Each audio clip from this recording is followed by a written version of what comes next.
ទីតាំងឧបករណ៍ខានរៀនខ្មែរយូរតោះបងប្អូនមកពិសោធន៍តើពួកខ្ញុំនៅចេះអានខ្មែរអត់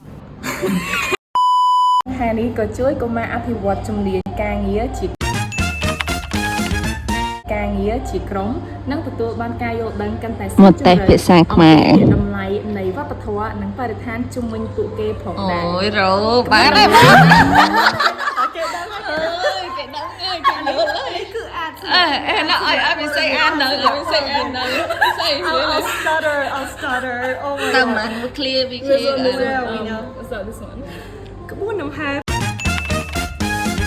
ពេលយប់អមដោយតន្ត្រីនិងអ្នកសម្ដែងតាមដងផ្លូវត្រូវបានគេរំពឹងថានឹងតាក់ទាញអ្នកទស្សនាជាង 20,000 នាក់ទៅកាន់ច្រកចូលប្រាសាទអង្គរវត្តបន្ទាប់ពីព្រឹត្តិការណ៍សំខាន់តុក្កតានឹងត្រូវបានដាក់តាំងបង្ហាញនៅសួនច្បារដែលមានដងដាក់អូដើម្បីធានាផលចេះដល់វិស័យអប់រំរបស់គម្រោងនេះមានរយៈពេលយូរតុក្កតាទាំងនោះនឹងត្រូវបានដល់ផ្លាស់ប្ដូរទៅកាន់ទីតាំងផ្សេងជុំវិញទីក្រុងរួមនឹងទីតាំងឧបករណ៍ជាប់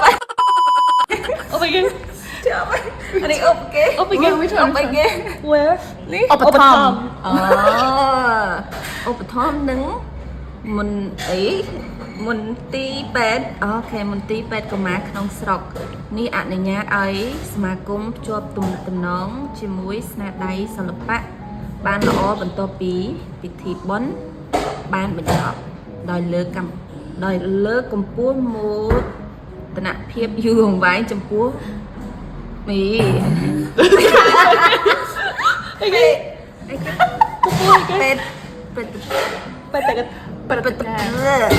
មែនទេហ្នឹងហើយភ័ណ្ឌហ្នឹងពេទ្យភ័ណ្ឌបេតិកភណ្ឌ I don't even know that word អត់ស្គាល់ពាក្យហ្នឹងអីគេផងធម្មជាតិដ៏សម្បូរបែបរបស់កម្ពុជាយើងពាក្យដែលមានធ្លាប់ប្រើអាទៅអត់ចាញ់ទេ so that's my point ដល់បេតិកភណ្ឌជាពិភពលោក Good job